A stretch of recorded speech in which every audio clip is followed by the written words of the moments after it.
আগামী নির্বাচনে ভোট কেন্দ্র হবে ৪২,৫০০-এর বেশি।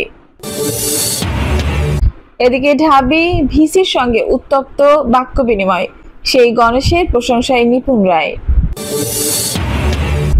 জানাবো এই নির্বাচনের মাধ্যমে ট্যাগ দেওয়ার রাজনীতির ভূমিধস পরাজয় হয়েছে বলছেন আসিফ নজরুল। প্রতিবেশী দেশগুলোতে কি ঘটছে দেখুন বলছেন ভারতের সুপ্রিম কোর্ট। জানিয়ে দিব আওয়ামী লীগের সঙ্গে আতাত করে শিবির ডাকসু জিতেছে বলছেন মির্জা আব্বাস। এবং সর্বশেষ জানাবো গণতন্ত্র প্রতিষ্ঠা না হওয়া পর্যন্ত যুদ্ধ চলবে বলছেন শ্যামা ওবায়েদ। দর্শক শুনছিলেন সংবাদ শিরোনাম, এখন বিস্তারিত। আগামী নির্বাচনে ভোট কেন্দ্র হবে ৪২,৫০০-এর বেশি। ত্রিদশ জাতীয় সংসদ নির্বাচনের সামনে রেখে ভোট কেন্দ্রের খসড়া তালিকা প্রকাশ করেছে নির্বাচন কমিশন। আগামী নির্বাচনের জন্য সম্ভাব্য ভোট কেন্দ্র নির্ধারণ করা হয়েছে ৪২,৬১৮টি। আজ বুধবার দুপুরে নির্বাচন ভবনে ইসি সচিব আক্তার আহমেদ এক ব্রিফিংয়ে এই তথ্য জানান। ২৫ সেপ্টেম্বর পর্যন্ত ভোট কেন্দ্র নিয়ে দাবি ও আপত্তি দেওয়া হবে। আগামী ১২ই অক্টোবরের মধ্যে দাবি ও আপত্তি নিষ্পত্তি করা হবে। আইন অনুযায়ী ভোটের তারিখের অন্তত ২৫ দিন আগে আসন ভিত্তিক ভোট কেন্দ্রের গ্যাজেট প্রকাশ করতে হবে। ইসি সচিব জানান, এখন সারা দেশে মোট ভোটার ১২,৬১,২০১ জন। গড়ে ৩০,০০০ ভোটারের জন্য একটি করে ভোট কেন্দ্র নির্ধারণ করা হয়েছে। মোট ভোট কেন্দ্র নির্ধারণ করা হয়েছে ৪২,৬১৮টি। আগামী নির্বাচনের জন্য সারা দেশে মোট ভোট কক্ষ নির্ধারণ করা হয়েছে ২,৪৪,০৪৬টি। এর মধ্যে পুরুষ ভোটারদের জন্য ভোট কক্ষ থাকবে ১,১৪,৯৩৯টি এবং নারী ভোটারদের জন্য ভোট কক্ষ থাকবে ১,২৯,১০৭টি। সর্বশেষ দ্বাদশ জাতীয় সংসদ নির্বাচনের সময় ১১,৯১,০০,০০০ ভোটারের বিপরীতে ভোট কেন্দ্র ছিল ৪২,১৫০টি। সেখানে ভোট কক্ষ ছিল ২,৬১,৪৭২টি।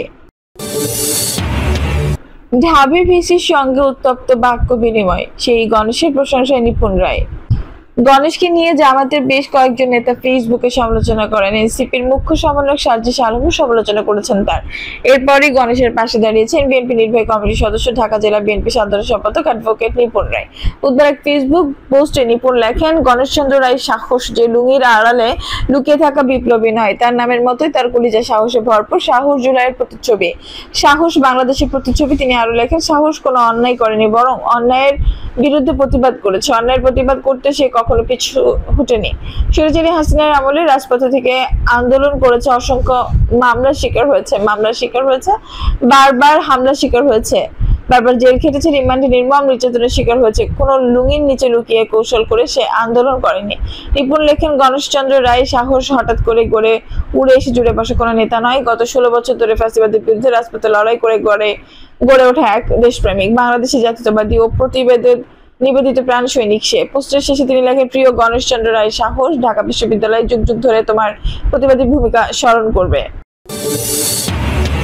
এই নির্বাচনের মাধ্যমে ট্যাগ দেওয়ার রাজনীতির ভূমিধস পরাজয় হয়েছে বলছেন আসিফ নজরুল। ঢাকা বিশ্ববিদ্যালয় ছাত্র সংসদ ডাকসু নির্বাচনে বিজয়ী প্রার্থীদের অভিনন্দন জানিয়েছেন আন্তর্জাতিক সরকার আইন উপদেষ্টা অধ্যাপক আসিফ নজরুল। আজ বুধবার রাতে নিজের ভেরিফাইড ফেসবুক আইডিতে এক পোস্টে অভিনন্দন জানান তিনি। ঢাকা বিশ্ববিদ্যালয়ের আইনের অধ্যাপক আসিফ নজরুল ফেসবুকে লিখেছেন, ডাকসু নির্বাচনে বিজয়ী ছাত্র শিবিরের নেতাদের অভিনন্দন, স্বতন্ত্র প্রার্থী যারা জিতেছে তাদের অভিনন্দন। এই নির্বাচনের ফলাফল মেনে নেওয়া সকল অংশগ্রহণকারীদের। ছাত্র শিবিরের বিশাল বিজয় নিয়ে নানা বিশ্লেষণ এখন চলছে। উল্লেখ করে অধ্যাপক আসিফ নজরুল লিখেছেন, আমি শুধু একটা কথা বলবো, এই নির্বাচনের মাধ্যমে ট্যাগ দেওয়ার রাজনীতি ভূমিধস পরাজয় হয়েছে। হাসিনার আমলে শিবির ট্যাগ নিয়ে অগণিত শিবির কর্মী ও সাধারণ ছাত্রদের প্রতি অমানসিক নির্যাতন হয়েছে। শিবির সন্দেহে পেটানোর পর পুলিশের সর্পদের ঘটনা ছিল নৈমিত্তিক। আমি অবিরামভাবে তীব্র প্রতিবাদ করেছি, নানা হুমকি ও আক্রমণ এসেছে, কখনো থামিনি। ফেসবুক পোস্টে আসিফ নজরুল আরো বলেন, ২০২৪ সালের ফেব্রুয়ারিতে এই থিমের উপর আমি আবু বকর নামের উপন্যাসও লিখেছি।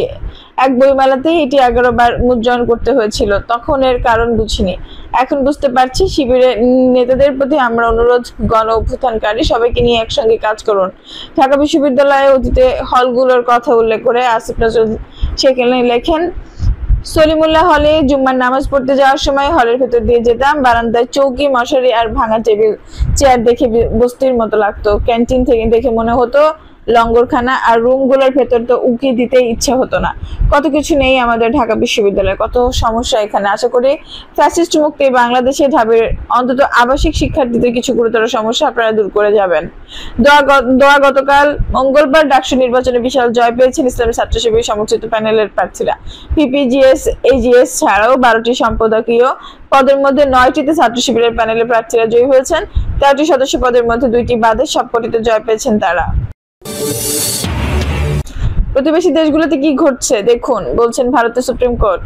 দেশটির সংবাদ মাধ্যম এনডিটিভির প্রতিবেদনে বলা হয়েছে, আদালতে 12 এপ্রিলের আদেশের উপর রাষ্ট্রপতির রেফারেন্সের বিষয়ে শুনানি চলাকালীন বাংলাদেশ ও নেপালের সরকার পতনের বিষয়ে কথা বলেছেন প্রধান বিচারপতি। সেই আদেশ রাষ্ট্রপতি দ্রৌপদী মুর্মু সেই আদেশে রাষ্ট্রপতি দ্রৌপদী মুর্মু ও রাজ্যপালের কাছে রাজ্য সরকারের বিল অনুমোদনের সময়সীমা বেঁধে দেওয়া হয়েছিল। ভারতের সংবিধানের প্রসঙ্গ তুলে প্রধান বিচারপতি বি.আর. গাভাই বলেন, সংবিধান অনুযায়ী রাষ্ট্রপতি জনস্বার্থে সংশ্লিষ্ট যে কোনো গুরুত্বপূর্ণ আইনি বিষয়ে সুপ্রিম কোর্টের মতামত চাইতে পারেন। তিনি বলেন, আমরা আমাদের সংবিধান নিয়ে গর্বিত। নেপালে মাত্র 48 ঘন্টার আগে শুরু হওয়া দুর্নীতি বিরোধী আন্দোলনে 21 জনের প্রাণহানির উল্লেখ করে তিনি বলেন, দেখুন আমাদের প্রতিবেশী দেশগুলোতে কি ঘটছে, নেপালে কি ঘটেছে। আমরা দেখেছি এই সময় গত বছর বাংলাদেশ ছাত্র জনতার নেতৃত্বাধীন আন্দোলনের কথা স্মরণ করিয়ে দিয়ে সুপ্রিম কোর্টের আরেক বিচারপতি বিক্রমনাথ বলেন, হ্যাঁ বাংলাদেশেও গত বছর আগস্টে সরকারি চাকরিতে কোটার বিরুদ্ধে গড়ে ওঠা তুমুল আন্দোলনের মুখে বাংলাদেশ থেকে ভারতে পালিয়ে যেতে বাধ্য হন সাবেক স্বৈরাচার প্রধানমন্ত্রী শেখ হাসিনা। সেই সময় দেশের গুরুত্বপূর্ণ বিভিন্ন সরকারি ভবনে ভাঙচুর এবং শেখ হাসিনা সরকারি বাসভবনে হামলা চালান আন্দোলনকারীরা। তীব্র আন্দোলনের মুখে শেখ হাসিনা পালিয়ে যাওয়ার পর শান্তিতে নোবেল বিজয়ী ডক্টর মোহাম্মদ ইউনূসের নেতৃত্বে অন্তর্বর্তীকালীন সরকার ক্ষমতা গ্রহণ করে। গত সোমবার নেপালের সামাজিক যোগাযোগ মাধ্যমের উপর আরোপিত নিষেধাজ্ঞা প্রত্যাহার ও দুর্নীতির বিরুদ্ধে ব্যাপক আন্দোলন শুরু করে। দেশি তরুণ প্রজন্ম মাত্র 2 দিনের আন্দোলনে দেশজুড়ে ব্যাপক সহিংসতার মাঝে দেশের প্রধানমন্ত্রী কেপি শর্মা ওলি পদত্যাগ করতে বাধ্য হন। নেপালের সাম্প্রতিক ঘটনাবলী এবং গত বছরে বাংলাদেশের পরিস্থিতির মধ্যে মিল খুঁজে পাওয়া কঠিন নয়।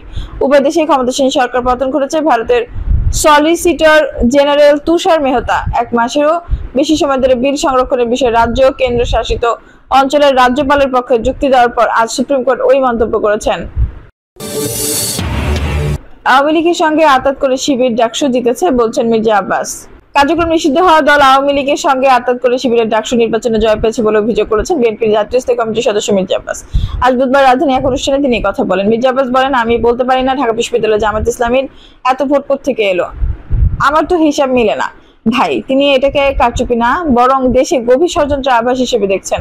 কারণ হিসেবে তিনি ব্যাখ্যা করেছেন, যখনই তারা বিভিন্ন দল একসঙ্গে বসে তখন জামাত ইসলামী নেতারা বারবার উল্লেখ করেন যে ভাই খেয়াল রেখেন আওয়ামী লীগ যেন আর কোনোদিন আসতে না পারে। তিনি অভিযোগ করে বলেন, আমরা সেভাবেই বললাম, আর তলে তলে আওয়ামী লীগের সঙ্গে আঁতাত করে ছাত্রলীগের সব ভোট জামায়াত নিয়ে নিল। গণতন্ত্র প্রতিষ্ঠা না হওয়া পর্যন্ত যুদ্ধ চলবে বলছেন শামা ওবায়দ।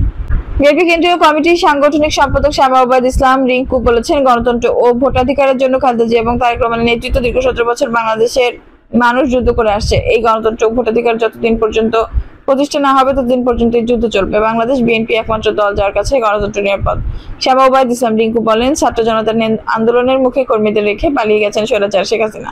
ফরিদপুর 2 আসনে বিনা ভোটের এমপি ও আওয়ামী লীগের নেতা কর্মীদের রেখে পালিয়ে গেছেন, এতে সমস্যা নেই।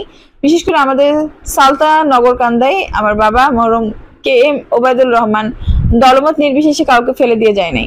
আমি তো সন্তান হিসেবে আমার দায়িত্ব যে ধর্ম ও দলেরই হোক সবাইকে দেখভালের। সালতা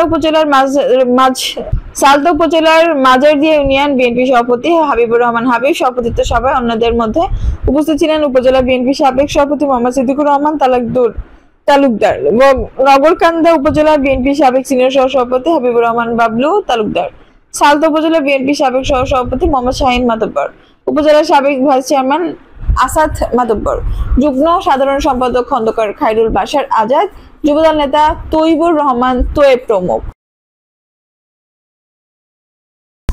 দর্শক, এই ছিল এখনকার সর্বশেষ সংবাদ। নিউজটি ভালো লাগলে অবশ্যই একটা লাইক দিন, কমেন্টে আপনার মূল্যবান মতামত জানান। সবসময় আমাদের পাশে থাকতে সাবস্ক্রাইব করে বেল বাটনটি অন করে রাখুন। ধন্যবাদ।